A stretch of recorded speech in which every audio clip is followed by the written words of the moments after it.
Nyai sarikit si pedang hangit mancuh kentang tunganana bari ngatureng hapa-napasna jeung ngarasakeun kanyeri dina cangkengna nu kabeunangan ku panarjang lawan. Bari merhatikeun anu jai lawan, Nyai sarikit kombong serangan dina jero hatena. Edan si Sandika teh lageus pulih kaayanana. Saha jalmananya anu geus mampu mulikeun kayaan si Sandika jeung si Rasanti. Kakuatan ilmu Ki Warangkas nganung halti bisa diungkulan ku jalma anu geus nulungan mulikeun kayaan si Sandika jeung Rasanti. Kanyataan anu luar dugaan aing ya mah. Tapi aing kudu tetap tenang jeung percaya diri. Kangaranan di dia aya Eyang Parasu anu jadi guru. Mun teh mah diri aing tapikeun ka deseh ku anu jilawan, Eyang Parasu ge moal ngantep tang bakal ngabantu. Nyai sarikit si pedang hangit tetep ngerasa gede hate sabab didinya aya Eyang Parasu anu jadi guruna nu harita keur ngabandungan kana lumangsungna kajadian. Nyai sarikit si pedang hangit musulkeun panetipna ka Sandika beritus nyarita. Teteh lah kayaan maneh geus pulih geuningan Sandika. Saha anu geus mampu mulikeun kayaan maneh? Anu aya dina pangaruh kakuatan ilmu Ki Warangkas? Coba jelaskeun Sandika. Lain seuli. Jelaskeun. Anu geus bisa mulihkeun kayaan kuring jeung Rasanti sarta ngabebaskeun tina pangaruh ilmu Ki Warangkas. Nyata budak lalaki anu rek mangkat rumaja, anu nelah nang bule putus rawing. Jadi anu geus mulihkeun kakuatan kuring jeung Rasanti teh nyata nang bule incuna si rawing. Kitu tah bisi Andika yang nyaho Nyai sarikit. Nyai sarikit ngahuleng lantaran ngarasa kaget meunang katerangan anu saperti kitu ti Sandika. Bet asa pamohalan budak keneh geus mibana kamampuan jeung kakuatan ilmu anu hebat, nyata mampu mulihkeun kayaan Rasanti jeung Sandika nu aya dina pangaruh ilmu Ki Warangkas. Kajurung kurasa penasaran, Nyai sarikit sepedang hangit terus tumanya.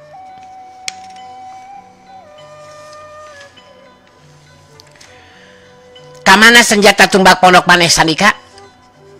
Kitu deui pedang si Rasanti, Nah tinggalin di paguron lintang jagat atau kumaha? Pedang Rasanti jeung tumbak kuring dirampas ku Ki Ambaraka. Anu sok padahal eta senjata mau bisa digunakeun ka anu sejen. Komo pedang pan bisa dipesat ku jalma sejen. Jadi nu dilakukeun ku Ki Ambaraka teh eueuh gunana sabenerna mah. Jadi anu geus mulihkeun kayaan maneh jeung si Rasanti teh budak lalaki anu ngaranna bule. Nang bule. Eta teh incuna si rawing. Bener incuna si rawing. Hebat ge budak keneh geus boga kemampuan ilmu anu hebat. Tapi keur aing geus teh hayang ngabahas anu teu penting. Leuwih hade tarungna urang teruskeun. Kangaranan aya Eyang Parasu guru aing aya di dieu nyaksian. Mangka maneh tong boga pamikiran bakal mampu ngukulan lawan Sandika. Ya kapastian nama kumaha engkewe pungkasan tarung. Nama teu kudu dipastikeun ti ayeuna Nyai sarikit. Anu jelas kuring seja sakuatan naga ngabela diri. Nyai sarikit si pedang hangit ngawangun pasangan pikeun neruskeun tarungna ngagunakeun jurus anu leuwih ampuh. Bakal dibuktikeun ku si sarikit. Andika nu bakal kasoran eleh jajaten Sandika. Kabeunangan ku sabatan pedang aing. Bakal tatuparna tasia. Hayya!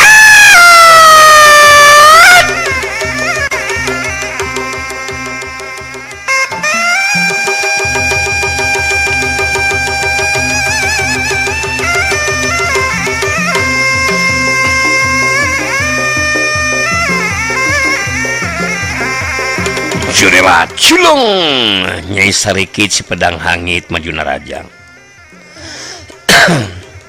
Kacepetan gerak jeung kekuatan panarajangna leuwih dironjatkeun. Sedengkeun sandika harita geus bisa ngukur kana kamampuan anu jelawan. Anu matak dina ngimbangan panarajang anu jelawan, sandika cukup ku ngagunakeun ulin karuhunan dikombinasikeun jeung jurus balaga digdeug dina ngimbangan kecepatan gerakan anu jelawan. Harita sandika ngagunakeun jurus bayu panglumpuh, sedengkeun dina ngalakukeun panarajang balasan ngagunakeun jurus balaga digdeug. Syuk-syuk datang panarajang Nyai sarikit mangrupa sambran jeung sabetan pedang anu ngarah kana anggota badan lawan. Syuk-syuk telak plos, syuk-syuk telak plos. Dua kali panarajang Nyai sarikit teu bisa kena kana sasaran. Giliran sandika anu ngalakukeun panarajang balasan. Dalig deug sandika maju naraja ngagunakeun jurus balaga digdeug, gerakan anu dilakukeun ku sandika ngabingungkeun anu jelawan. Nyai sarikit coba nyabetkeun pedangna kana leungeun lawan anu rek ngasubkeun panarajang. Tapi sandika ngarobah tata gerakna ngagunakeun jurus daun paniruk ulin karuhunan. Leungeun katuhuna noto kana dada lawan bagian luhur. Eta panarajang geus teu sempet disingkahan Nyai sarikit. Setan kurang ajar. Nyai sarikit si pedang hangit gagero kaget. Bari nahan ka nyari saterus ngadalig deui mundur ka tukang sababaraha rengka. Sandika mancuh dina tangtunganana. Harita sandika nyelang ngareret tinggali kalebah tarung Narasanti anu ngayunan si Kardun. Sarkadun anu geus ngalaman kabenangan ku panarajang lawan, harita jadi beuki panasaran. Sarkadun akhirna nangtukeun sikapna pikeun ngagunakeun pakarang bedogna. Sarkadun mesat bedogna beuli nyarita ka Rasanti. "Hai Rasanti! Hai! Tang rasa geus beunang angin, euy, peda geus bisa kasubkeun panarajang ka jelawan." Perhatikeun Rasanti, perhatikeun. Dewek bakal ngagunakeun pakarang ieu. Rasanti, hei. Asa gunakeun pakarang teh euy. Geus waktuna tarung ngagunakeun pakarang Rasanti. Rasanti nyelang ngarelet ka lebah ayu manganti. Anu direret bangun anu surti harita mesat bedogna saterusna dialungkeun ke lebah Rasanti. Tapi harita Rasanti tapisna keran newak gagang bedog. Kalawang segep bedog geus dicekelan ku leungeun katu Rasanti. Ningali Rasanti geus nyekelan bedog, harita Sarkadun langsung ngawangun pasangan baitus nyarita. Rasanti, tarung bakal ngagunakeun pakarang euy. Tong kaget mun ningali ulin bedog dewek anu hebat. Ieu bedog geus loba ngakan korban deuleu euy Rasanti. Tong kaget sabot engke bakal kawalahan kadese Rasanti. Andika teu kudu ngaheulakeun caritaan Sarkadun. Memang bakal mampu gitu. Ngarubukeun anu jai lawan, oge ngajelikeun lawan kawalahan. Buktikeun ku Andika Sarkadun. Kuring geus sagadiri pikeun ngimbangan panarajang Andika. Rasanti nangdang hayang ditarajang, siap kudu bakal ditarajang tanah ye.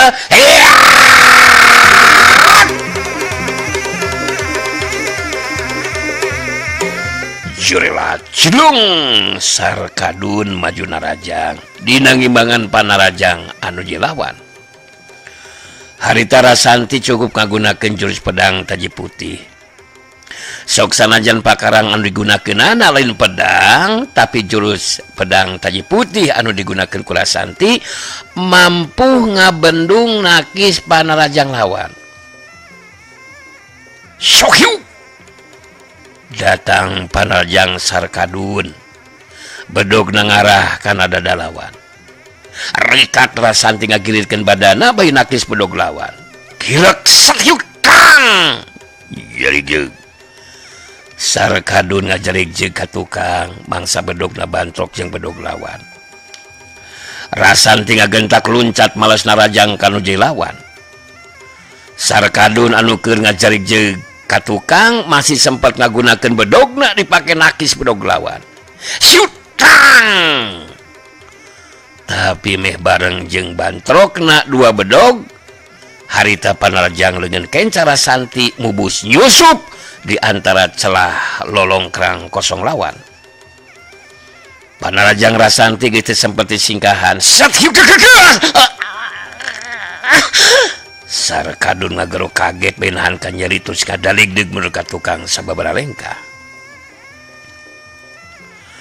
tapi Sarkadun gancang mancuhkeun di tangtunganana Sarkadun ngaturing hapanapasna pikeun anu kadua kalina manehna kabeunangan deui we ku Panarjang lawan Rasanti musyrikeun paneuteupeuna kanu lawan baitus carita di bareng jeung seri sikep jeung caritanana ngahaja mancing amarah anu lawan tetela caritan Andika anu majarkeun Panarjang Andika bakal kawalahan anu lawan teh tetela teh jadi kanyataan geuning Sarkadun anu boga mapikeun anu kadua kalina Andika kebeunangan deui wae ku Panarjang lawan ari kumaha Andika bisa ngrubuhkeun anu lawan mun saukur sakitu-kituna kamampuan Andika Sarkadun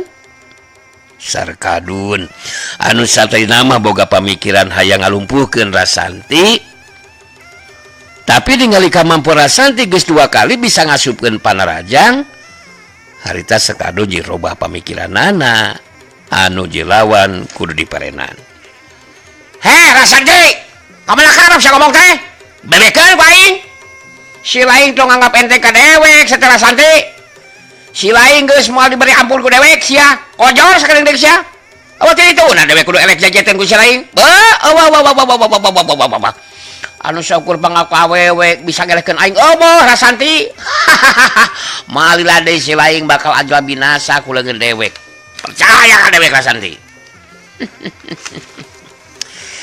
ngomong mending aja lengeng jika nu jauh we Sarkadun puguh oge ari nyalita nama gampang Sarkadun tapi ningali kana Panarjang anu dilakukeun ku Andika siga nama caritan Andika moal bisa jadi kenyataan Sarkadun Rasanti kurang aja saja sampai teh si laing hayang bukti nya sok buktikeun atuh Sarkadun tong tarik-tarik teuing mendingan jelenge ngomong teh hade aing mah kieu ti baheula oge aing mah teu bisa lemah lemut aing mah kieu nya pedah we pandi teh deukeut ada geus kumaha kieu adatna karakterna Rasanti ngomongkeun masalah omongan aing ayeuna ku dewek bakal dibuktikeun sia rasakeun jus dewek anu leuwih ampuh nya sok bener siap ai teh iya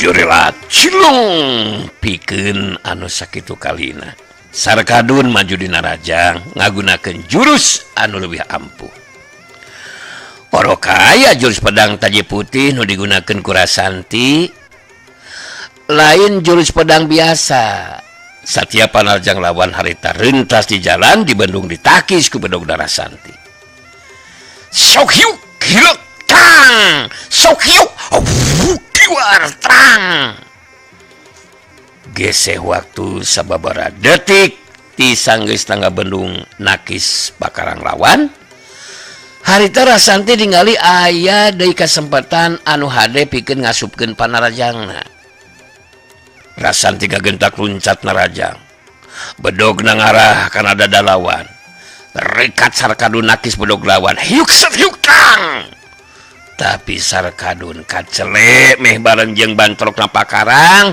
hari tata jonga suku katu Rasanti ngahantem ke kemplong kencalawan disusul ku panarjang lengan kenca Rasanti anu ngahantem kana careham lawan anu belah katuhu aing kabeunangan deui goblok Sati Rasanti aing kabeunangan deui anjeun. Sarkadun ngagerudahan ka nyeri bari ngadaligdeg mundur ka tukang sababaraha lengkah. Samemeh nu jai lawan mancukeun tangtunganana. Harita Rasanti ngacoelat nyusut tepus ku panarjang susulan. Sarkadun puguwe kageteun dina kayaan keur ngadaligdeg ka tukang ditarajang ku anu jalawan. Tapi sameme panarjang Rasanti tapi karena sasaran harita ngoblesur datang rek nyokot atau rek nonyok karena dana Rasanti anu datang ngeblesur rek notog karena dana Rasanti tetela itu hideungna eyang parasu anu panjangna sahasta atawa sarua jeung panjangna leungeun. Rasanti ngeraju kaget kapaksa harita nakis itek hideung anu datang ngablesur rek noto kana dadana. Sukang kalong daligdeug bedog Rasanti ngoleweng kagigil saterusna Rasanti ngadaligdeug kadorong mundur ka tukang. Sedengkeun itek hideung ngablesur balik deui ka eyang parasu. Blesur sakap eyang parasu newak itek hideungna. Sarkadun ngawangun di pasangan sayaga diri pikeun neruskeun tarungna. Rasanti musirkeun paneutepna kanu jilawan bae nyarita. Andika mun teu ditulungan ku itek hideung anu jadi guru Andika mah tadi geus bisa dipastikeun panajang kuring bakal mampu ngarebukeun Andika Sarkadun. Ari sugan teh bener we Andika teh jago sajati anu teu ngarepkeun dibantu ku anu jadi guru dina mangsana keur ijen jajaten. Si mana horeng kawas budak leutik geuningan Andika teh kudu dibantuan ku anu jadi guru. Hei Rasanti, si lain teh kudu ngamasalahkeun anu kitu patut heuy. Anu jelas dewek masih keneh mampu jeung sanggup neruskeun ditarung sateh. Rasanti, kayan dewek tepikeun kayeuna can bisa dibukeun ku si lain. Ku dewek bakal dianggeuskeun ditarung. Geus waktuna dewek kagunakeun jurus pamungkas. Hei Rasanti, hei. Geus saga diri si lain. Kuring tangtu bakal saga diri Sarkadun. Memang geus waktuna Andika kudu ngagunakeun jurus pamungkas. Sabab saukur nganakeun panarjang anu kitu patut mah ya bisa dipastikeun Andika anu bakal rubuh eleh jajaten. Sarkadun ngerasa penasaran jeung kesel hate harita langsung nangtukeun sikapna dina mangsa neruskeun tarungna. Manehna bakal ngagunakeun jurus pamungkasna dibarengan ku kakuatan talaga lapisan sapinuhna. Bari ngawangun pasangan jurus pamungkas harita Sarkadun terus nyarita. Hei Rasanti, tong talik teuing ieu pan dihareupeun. Ada kieu udah mau ngomong teh teu bisa, lamun teu bisa. Leuleuk keudeu. Ku dewek kana bakal dibuktikan bangsa dewek kagunakeun jurus pamungkas Rasanti. Maka si lain bakal rubuh jengker. Mani getih sakedeng digeus ya. Geus digariskeun, sageus digariskeun sia. Si lain kudu aja birasa kulukeun dewek. Rasanti, bukan si lain sorangan anu hayang ditanasa. Jadi anu mah taribakeun we anu bakal tumeka si lain. Rasanti. Rasanti. Rasakeun sia jurus pamungkas. Heya!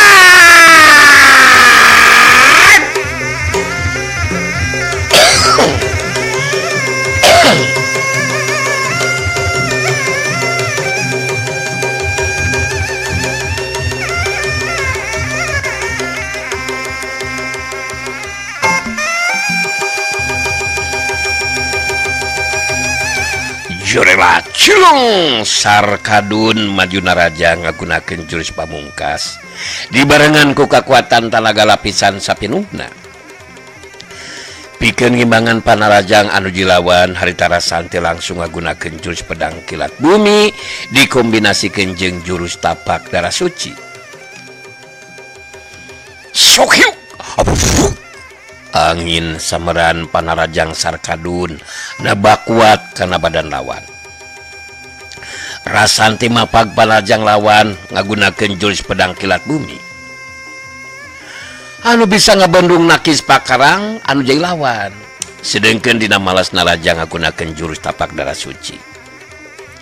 Sarkadun nyobaan ngarangsek ku panarajangna, tapi jurus pedang kilat bumi anu digunakeun ku Rasanti ngajadikeun satya panarajang lawan pada rentas di jalan dibendung ditagis ku bedogna Rasanti. Arah sasaran panarajang lawan jeung perubahan tata gerakna geus bisa ditebak ku Rasanti. Hiuk datang panarajang Sarkadun. Hiuk tang.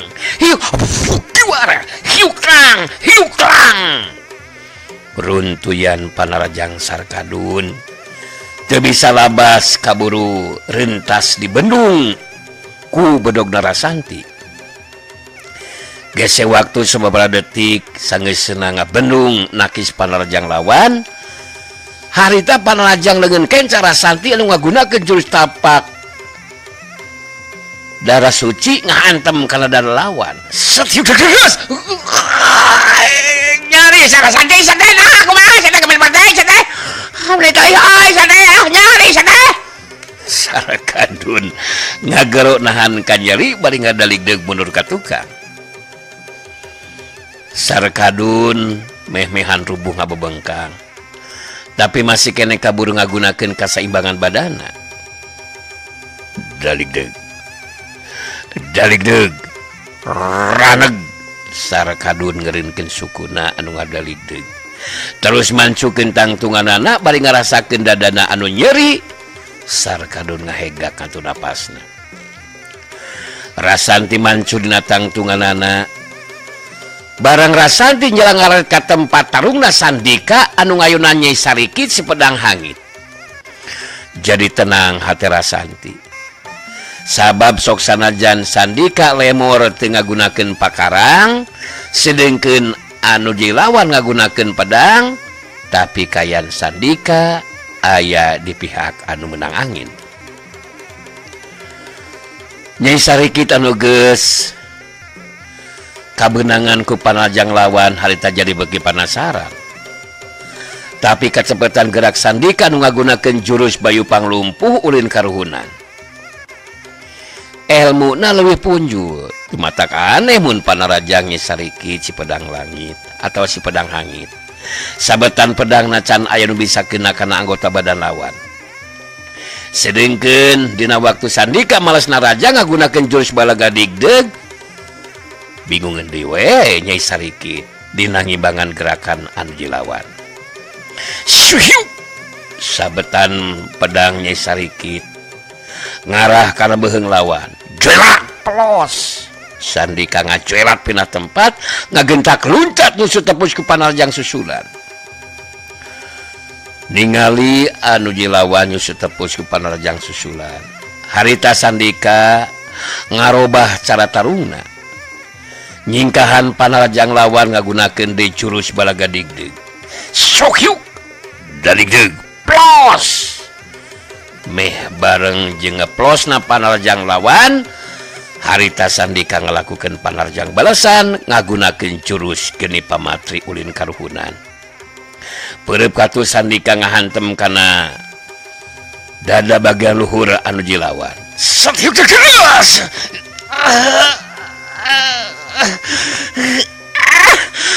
Nyai Sarikit sepedang hangit ngagerunahan kanjeri bari ngabangkieu mundur ka tukang sababaraha lengkah. Bangkieu.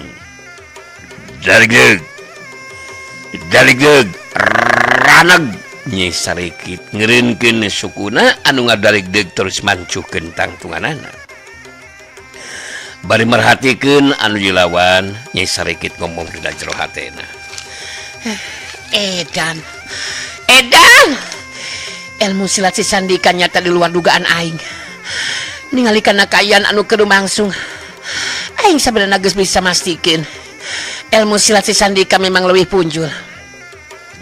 Tapi kunaon yang parasu can ngalakukeun tindakan naon-naon ngabantu ka diri aingnya. Tapi aing boga keyakinan yang parasu moal tepikeun ka ngantep kadua urang muridna, mun tepikeun ka kaancam kaselamatan jiwana. Ningali Nyai Sarikit sepedang hangit can saga diri pikeun neruskeun tarungna. Harita Sandika terus nyarita kanu jelawan.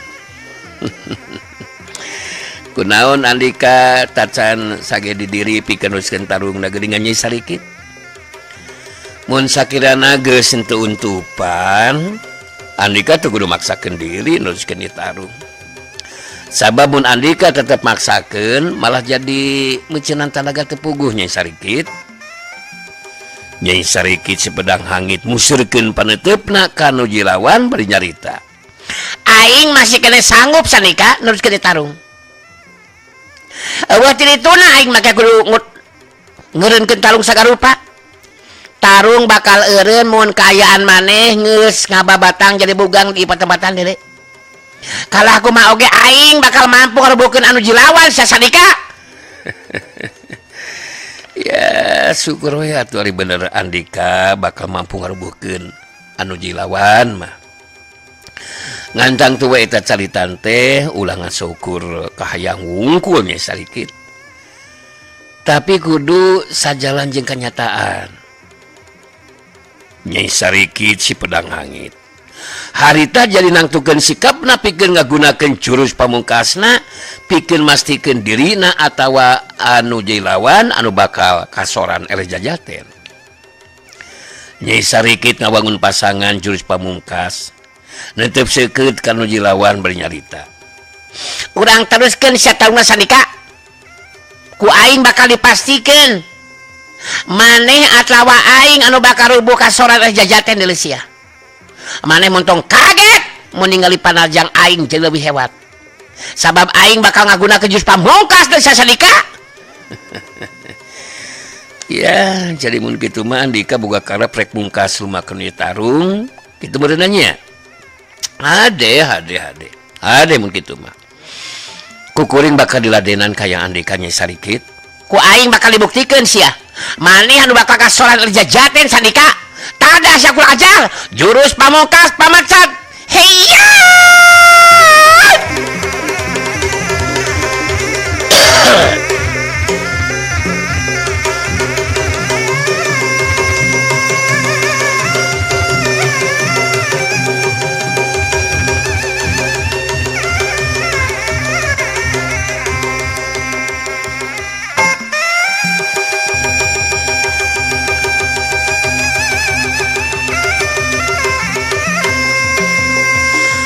Jerelat cilung Nyai Sarikit maju narajang ngagunakeun jurus pamungkasna dibarengan ku kakuatan tanaga lapisan sapinuhna. Sandika masih tetap ngagunakeun ulin karuhunan dikombinasikeun jeung jurus balaga digdeug. Panajang lawan anu leuwih garang tetap teu mampu ngimbangan kacepatan gerakan Sandika anu ngagunakeun jurus bayu panglumpuh ulin karuhunan. Cirim Sandika jujurelatan lir upama kalangkang di antara samberan jeung sabetan pedang lawan. Shoot hiuk vutrelat plos. Shoot hiuk vutrelat plos. Sabetan pedang Nyai Sarikit taya anu bisa kenakan anggota badan lawan. Kejadian saterusna waktu Sandika ngalakukeun panarajang balasan ngagunakeun jurus balaga digdeug. Harita Nyai Sarikit jadi lumengkang gerak sabab teu bisa nebak kana gerakan lawan anu di luar dugaan. Antukna ketigan Sandika kana pigelang lawan ngajadikeun pedang Nyai Sarikit leupas tina leungeunna. Daligdeug tegas lepas tina cekelan leungeunna. bareng jeung lagragna pedang kana taneuh harita nyusul tepus ku panajang susulan. Panarajang leungeun katuhu ngahantem kana dada lawan bagian luhur. Dipungkas ku panarajang leungeun kenca anu ngahantem kana kekemplong lawan anu beulah katuhu. Ngajadikeun Nyi Sarikit badanna ngacengkang oleh ka tukang. Sat hiuk cebrot. Das. Panarajang kana dada bagian luhur dituturkeun ku panarajang kana kekemplong. Sat hiuk deges. Kurang ajar rubuh aing aduh. Nyai Sarikit si pedang hangit ngagero sabunga cerit nahan ka nyeri bari ngacengkang oleh ka tukang. Jengkang koleab kidebut. Nyai Sarikit rubuh ngabebengkang baring lemah. Sandika mancu dina tangtunganana bari merhatikeun lawan anu geus rubuh maring lemah. Katingali Eyang Parasu masih tetep ngacanteng nangtung di tempatna bari merhatikeun Nyi Sarikit anu rubuh maring lemah. Sandika nyelang ngaret kalebah Rasanti anu keur nyimbangan rangsekan lawan.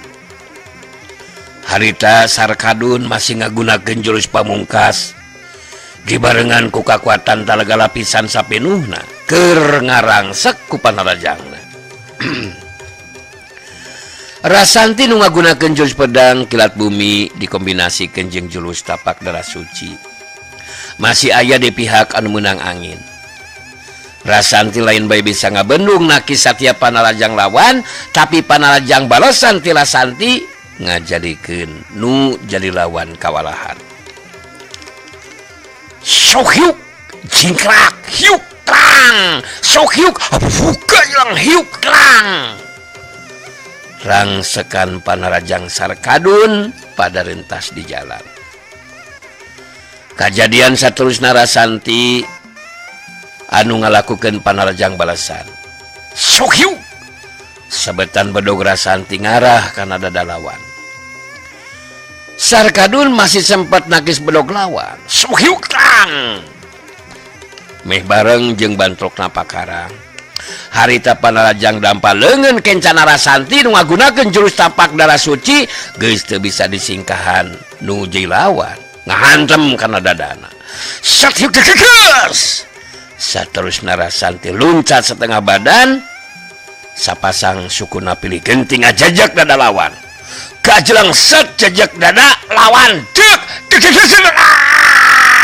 Rasanti loboh.